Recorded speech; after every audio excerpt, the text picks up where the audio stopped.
Please remain standing for the invocation. Those who will, let us pray. Called together, Brunonians now and ever, in these moments of beginning, we place our feet firmly with gratitude on 250 years of beginning as we begin anew. We pause as they did to pray, and yet our hopes, our beliefs, our traditions belong not only to history, but newly to this dawning season. We pray amid a landscape our forebears could not have imagined, and we glimpse, as they did, the discouragements of human warfare, illness, and inhumanity. The desperations of our age, like theirs, ever true, require that education's privilege produce compassion, engagement, the depth of heart to ameliorate suffering, not the strength of mind that could build insulation or privilege. Grant us courage, grant us hope, change the perimeters of the compassion we know, that it may be broader than we've ever dreamed. We seek in this season of learning truly rare community, new depth to our own convictions, new capacity to comprehend the convictions and fears and dreams of others. We ask for new patience, deeper humility, greater capacity for empathy. We give thanks for the support of our families, for the university's many benefactors, for the devotion of scholars, teachers, coaches, deans, so many who have strengthened our path to reach this day, and here will strengthen it still. We know even the most erudite who stand this afternoon to lead us are but the shimmer of a grandparent's dream, and we pause to show respect. Anchor our high and holy obligations for the sake of those whose very futures may yet depend on our wisdom and industry, Brunonia's daughters and sons. As we marvel at our privilege to stand together, may our sight be clear, delineating the shape of enduring justice and dulling the chaos of the daily. Clarify the contours of freedom and conscience. Enable us to be the bearers of light. May Brunonia's halls be never a place of removal from the world's great need, but rather a place of immersion and imaginings from which may yet spring new remedy, even loving kindness. Within these gates, gently, rigorously, intentionally, place us each in each other's care and keeping. And may we, in our striving, become a blessing, each in the life of the other, but even more importantly, in the life of a beloved world, that we may discharge the offices of life with usefulness and reputation always. Amen. Please be seated.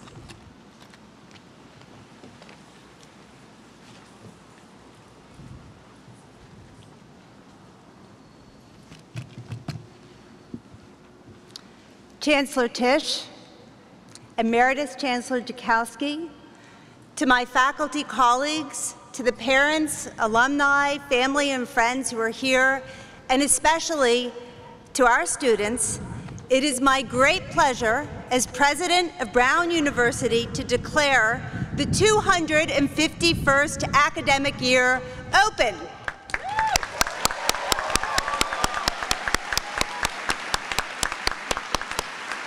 I extend a special welcome to the members of the entering classes of the graduate school, medical school, and the college. Among them are 125 dedicated medical school students,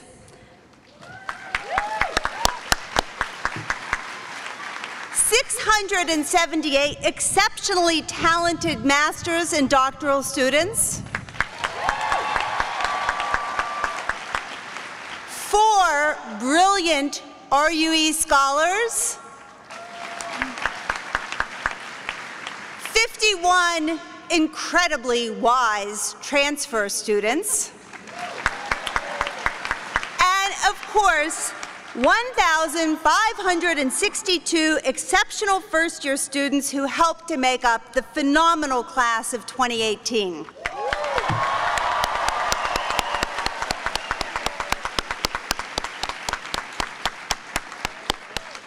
Now, I know it's a hot day today, and I don't want to take too long here, but if you've been walking around campus, for those of you who are new, you know that this is a really special year. This is the year that Brown is celebrating the 250th anniversary of its founding, which is spectacular. You see the signs are up here, the banners, and in the coming year, you're likely to hear a lot about Brown's history, and it's a very fascinating history. Before I introduce our convocation speaker, I want to say a few words about how Brown's approach to education has changed over the years, what's changed, what's remained the same, and how it relates to Brown's role in the world.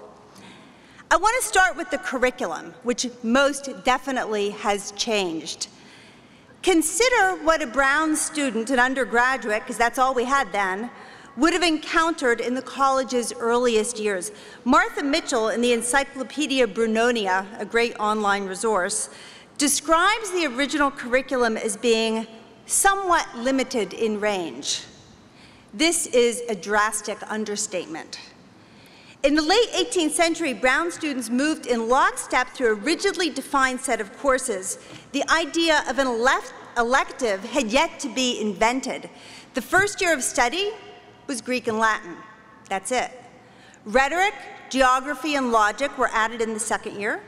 In the third year, students focused on algebra and trigonometry, surveying and navigation, still a useful skill, and moral philosophy.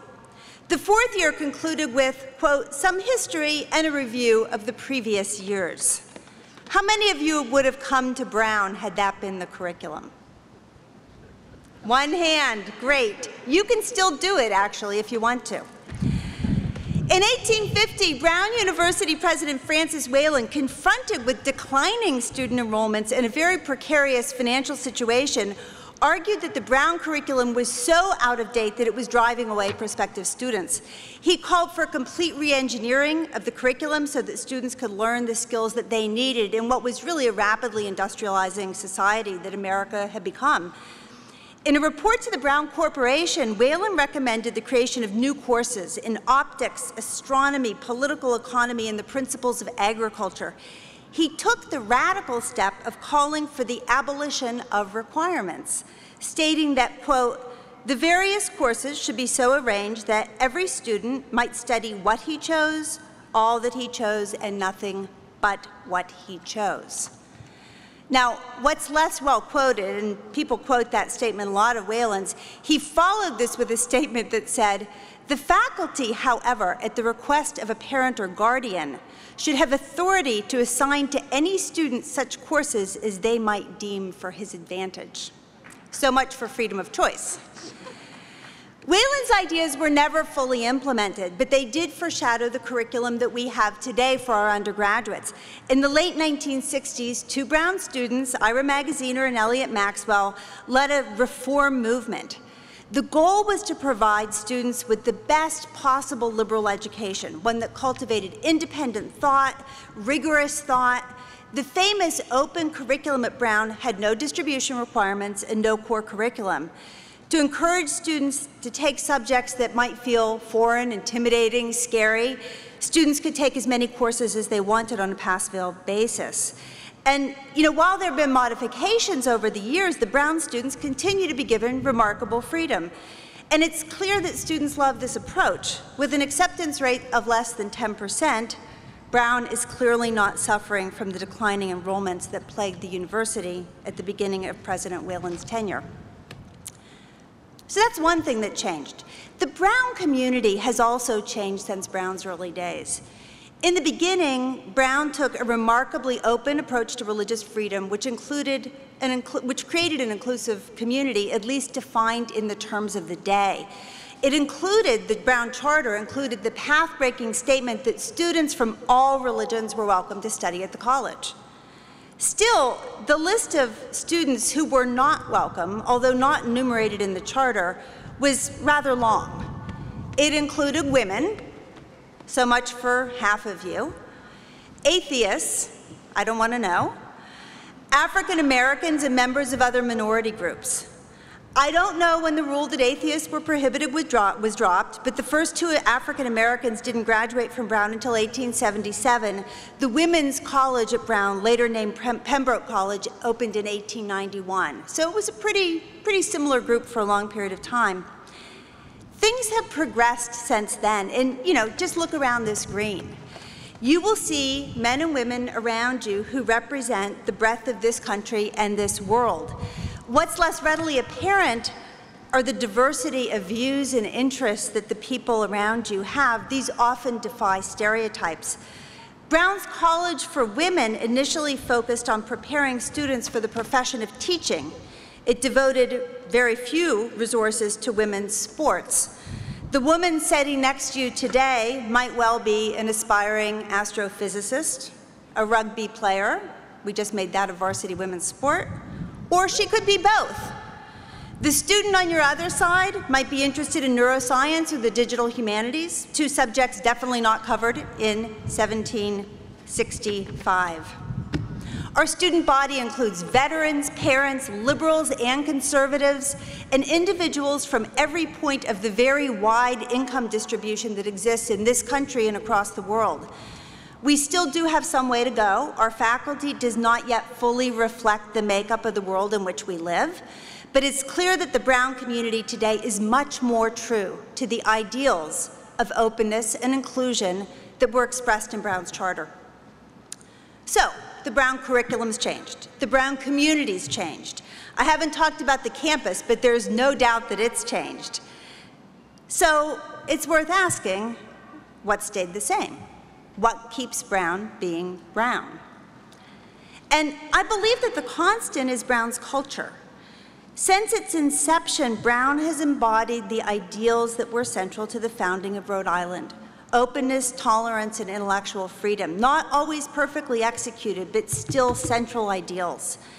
These ideals have created an environment that celebrates academic inquiry and discovery, culminating in the open curriculum and the creation of graduate programs. They've propelled Brown forward as it's become a more inclusive community, and they've shaped Brown into a university that is not afraid to confront the most difficult social issues of the day. Consider the matter of slavery. The Brown University Report on Slavery and Justice, a remarkable document that was published in 2006, it details the university's involvement with the deeply divisive issue of slavery. As a trading hub, Rhode Island was enmeshed in the slave economy. Some members of the Brown Corporation were slave traders. Others were ardent abolitionists. These differences extended into the faculty and the student body. In 1790, a student named James Talmadge gave it what was supposed to be a very remarkable anti-slavery commencement oration, although he must have known that it would deeply offend some members of the corporation and the faculty. Progress in this area was not linear. It took a lot of time. A commencement oration in the 1830s, published in the college magazine, The Brunonian, the precursor to the Brown Daily Herald, which we all know and love, or will soon, entitled Southern Slavery, laid out a defense of the institution. In hindsight, it's easy to look back and identify slavery as a dreadful evil, even though it was far from being settled at the time. What I think I find the most remarkable is that Brown was able to continue as a community despite the deep divisions that the issue of slavery and abolition must have created. I'm proud that Brown was eventually able to look back and lay out with clarity and rigor the university's involvement with slavery. Later this month, we'll dedicate a slavery memorial on the quiet green just on the other side of University Hall so that Brown's ties to the transatlantic slave trade will not be forgotten. So, we continue to grapple with the most important issues facing society. Over its history, Brown has seen lively debate about women's rights and civil rights and South African divestment and access to higher education. You name it, it's there.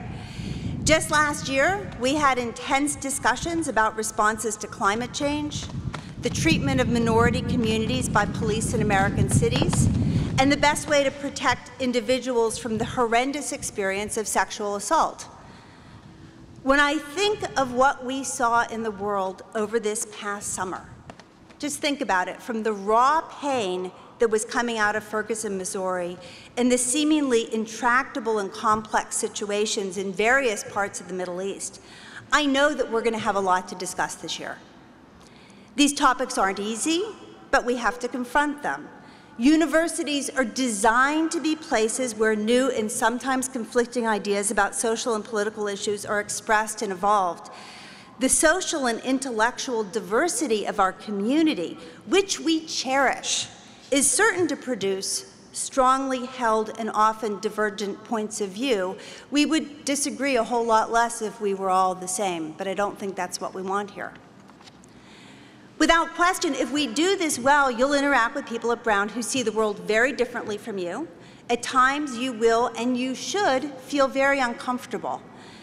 But if we stay true to the ideals of openness and tolerance and intellectual freedom that are baked into Brown's DNA, while remaining true to our convictions about important social issues, if we listen to each other with open hearts and open minds, we can turn difficult, often uncomfortable conversations into transformative conversations that move us forward.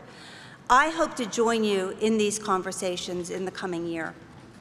So, it's now my great pleasure to introduce our convocation speaker. Vicki Colvin is the 12th Provost at Brown University. She comes to us from Rice University, where she was Vice Provost for Research and a professor of chemistry and chemical and biomolecular engineering, a very long title. Dr. Colvin earned her bachelor's degree in chemistry and physics from Stanford University and her doctorate from the University of California, Berkeley. She combines everything that one would hope to see in Brown's provost. She's an accomplished scholar, an award-winning teacher, and a skilled administrator. I won't read the bio, but you should. It's great, spectacular. The search committee that worked with me was impressed not only with Dr. Colvin's vision and energy, but also with her very good fit for Brown's culture, which I just discussed. I remember at one point during her interview, and I'm sure some of my faculty colleagues who were on the search committee with me remember it too, and some students, she was asked how she would respond to potentially divisive issues on a college campus. Her reply was spot on. She said, "I cherish controversy." So I knew she was the right one. The title of her talk is Fresh Eyes. Please join me in welcoming Vicky Palvin.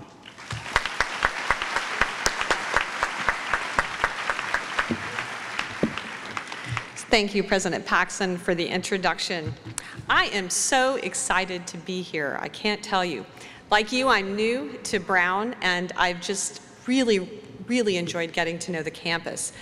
And I want to welcome the faculty, the families, the friends, the alums, and especially the students, the class of 2018. It's going to be a great ride for you over the next 4 years. And for the next 15 minutes, it is my privilege to give you a convocation speech. What this actually means is I'm going to spend 15 minutes giving you advice. Now, I know that's a really new idea to a lot of you, an older adult giving you advice, but it's going to happen. And not only that, another new part of the experience is you can't get a word in edgewise. I just can't wait. Anyhow, I hope you're open-minded to what I'm about to go through. And to help you follow along, I'm a very quantitative person. I'll tell you there are 3 pieces of advice that I want to impart in my remarks. So looking out before me is really, I've read a lot about all of the different classes here, And you're an amazing set of individuals. More than 1,500 of you are just starting your journey in higher education. More than 700 seek the highest degrees Brown can offer in everything from medicine to English. You're geographically diverse. We have 47 US states and more than 17 or 70 countries represented. Ethnically diverse, 40% of you are minorities. And in the coming years, you will become academically diverse as you explore the open curriculum that makes Brown famous throughout the world. Open your eyes to this diversity. It is one of the very best qualities that Brown has to offer you. As we saw in the first reading, the film, Oil and Water, there were two characters, Hugo and David, who were different in almost every way two people could be. But their differences made their friendship that much more powerful. David was an outsider among a tribe called the Colvin, and he could feel more a part of the place he treasured because of Hugo, while Hugo could, through David, gain access and knowledge to an unfamiliar culture that he hoped someday to change. Their story teaches us that friends, especially those very different from you, can offset your weaknesses. They can give you another view that you maybe hadn't seen. And through that, they can help you accomplish great things. These two young men found each other because of a place, the Amazon River. This expansive landscape was one of my favorite characters in the film. It both motivated and anchored everyone in the story and literally brought people together. In the same way, this university, everything from its charming green spaces to its brutalistic dormitories, are really going to serve the same role in your own personal drama here. Your deep attachment to this campus and your soon-to-be developed sense of its place will be one thing you will share with everyone around you. Starting off an important journey will also connect all of you. So now there's a little bit of audience participation. I want everybody to look around the seats and see for the first time your community of Brown. Look behind you, look to the side. Okay, there's another activity coming. Look to your left, to your neighbor, and greet them. Shake their hand. If there's nobody to your left, go behind you. Say hello, tell them your name. Okay, now do the same to the right. Other side again. Good, okay. Faculty can do that too if you don't. So I'm gonna make a prediction, a bold prediction. In 4 years, for many of you, when you are sitting again in this green, except it will be your graduation day, you're gonna look around you and you're gonna see the exact same people sitting there. The reason is, one of the most powerful ways to connect to another human being is to share the start of an important journey. For whatever set of reasons you happen to be sitting next to somebody now, that person will stay with you and be by your side every step of the way as you move through this fantastic university. So keep that in mind. So even though it won't be a class on your schedule, the time you spend connecting and relating to your peers will be one of the best investments you will make while you are here. While you enter Brown a collection of more than 2,000 different individuals, I am certain that after 4 years, you will walk back through the Van Wickle gates as a community surrounded by treasured friends. For those of you counting, that is my first piece of advice. Build your community, build your friendships intentionally, and make time for your fellow students. On to the next point. When I first learned about the open curriculum at Brown, it reminded me of a school that I had carefully considered for my first grade son. This school believed that students should direct their own learning, and in fact, the students of all ages there wrote their own daily lesson plans. It was an amazing notion, an open curriculum at age 6. But I passed on the place because I was pretty sure if my son went there, he would choose to sit under a table and read dinosaur books the entire year, and probably all of the next year. And I think at age 18, many of you are really ready to design your own education in a way that maybe a 6-year-old couldn't. But I still worry, will some of you end up basically doing the college version of sitting under a desk and reading dinosaur books? I think I worry because I myself almost made that mistake. At your age, when I was just starting my freshman year, I loved studying science. I still do. I was good at it, both of my parents are scientists, and I knew it was going to be my life's choice. So I wanted to take relevant courses. In my 18-year-old brain, that meant freshman physics, chemistry, biology, calculus. I was going to stretch a little bit, take some comp sci. Everything else, writing, music, was really then on the periphery of my tunnel vision. And what I can tell you now, 31 years later, is that luckily I was right about one single thing. I did need a rigorous and deep education in my chosen subject of chemistry, but not for the reasons I expected. When I'm designing a new MRI contrast agent or trying to build a better water filter, I'm almost never working alone. I'm working as part of an interdisciplinary team, which is really the rule rather than the exception in much of science and engineering research these days. And there is no place that it is more important for me to be a chemist than when I am sitting in a room with doctors, engineers, biologists, and physicists. They rely on me to bring forth my discipline, to be the chemist, to know the facts of chemistry, to know the methods of chemistry, and I would even argue to represent the aesthetic sensibility of what I consider to be a beautiful discipline. Many of you I know are also interested in the boundaries between disciplines, and in fact, you chose Brown for that reason. In my experience, to explore that complex landscape as a scholar, you must first develop a very deep and disciplinary identity. I was mistaken about everything else, though.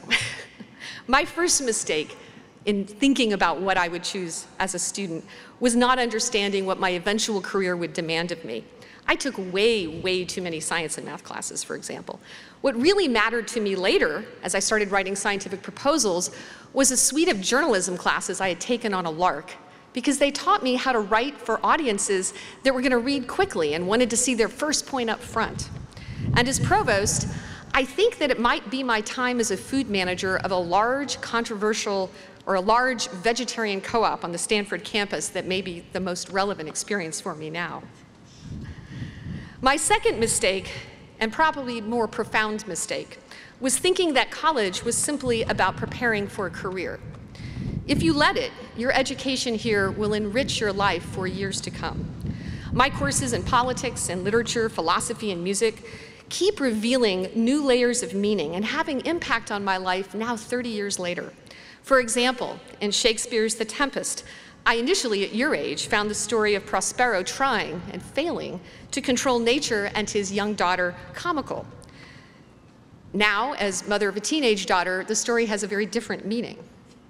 And to this day, when I am faced with great change, I hear Beethoven's Eroica Symphony announcing itself with two emphatic chords, and I find comfort in knowing that a lilting and calming melody will follow. What we have to teach you, all of it, will be relevant to you for all kinds of reasons, some of which you know now, and some of which you will discover throughout your life. Which leads me to my second piece of advice, which is a single word: balance. You should focus on a subject matter that matters to you, but do not sacrifice your wide exploration of this open curriculum. Ambiguous advice, perhaps, but ambiguity, I think, is the exception and not the rule in most of our life's decisions. And here at Brown, I know you will learn better how to work with ambiguity. Yesterday, I led a small group of freshmen in a discussion of the first reading film. I asked the group how many of them wanted to make a difference, to change the world, and almost all of them raised their hands. I cannot tell you how moving that was for me.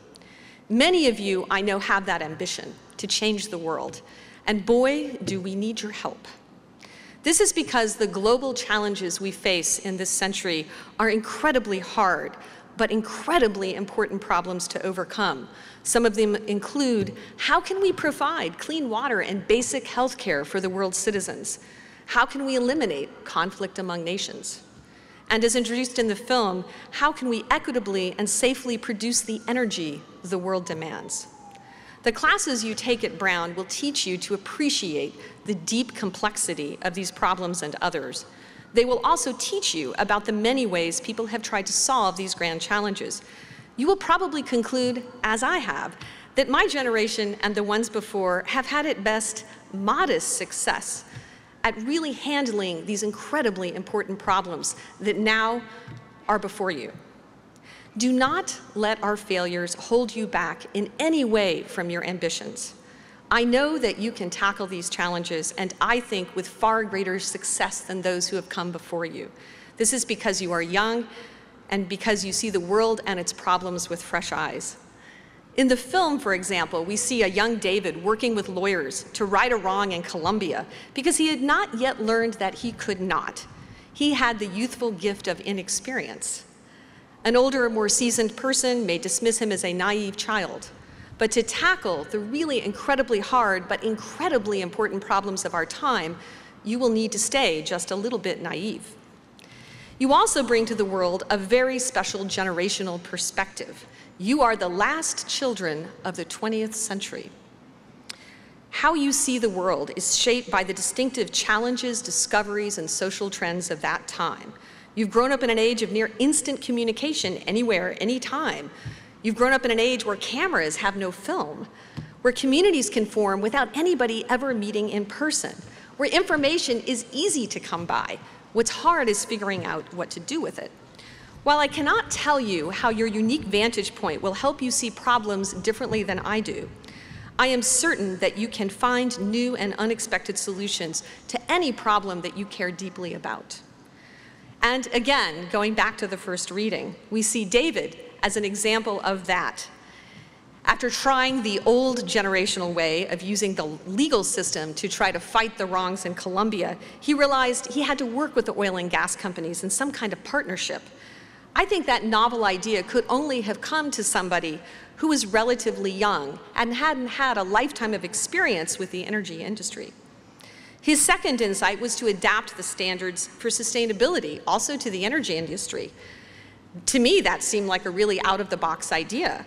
But I then realized that the idea of buildings and processes as green and the concept of labeling that was actually fairly normal to David. He had grown up with it in many different contexts. So that insight might have been more natural for him. So while you absorb the knowledge and learn the lessons of the countless generations who have come before you, do not think for a moment that your professors are always right. They are not. You have a way of looking at the world that is truly special and unique to your time. Question our assumptions and always look for your own perspective on old and new problems alike.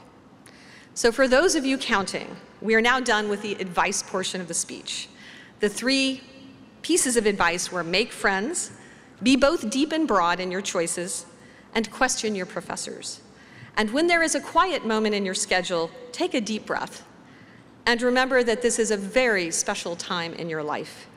I know I will enjoy watching all of you develop as scholars, and I cannot wait to see what you will do in the next 4 years. Thank you, and congratulations on starting this journey.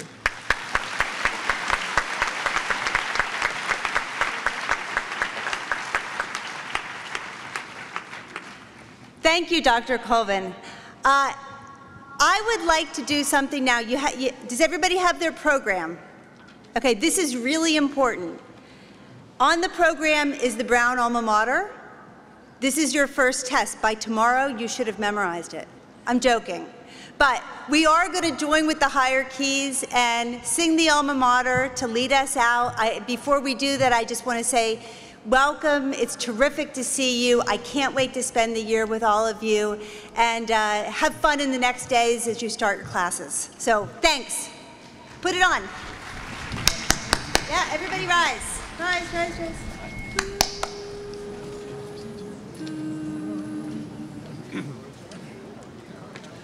Alma Mater, we hail thee with loyal devotion, and bring to thine altar our offerings of praise. Our hearts swell within us with joyful emotion, as the name of Old Brown in loud chorus we raise. The happiest moments of youth's fleeting hours we've passed 'neath the shade of these time-honored walls, and sorrows as transient as April's brief showers have clouded our life in Brunonia's halls. Thank you, and give yourselves a hand.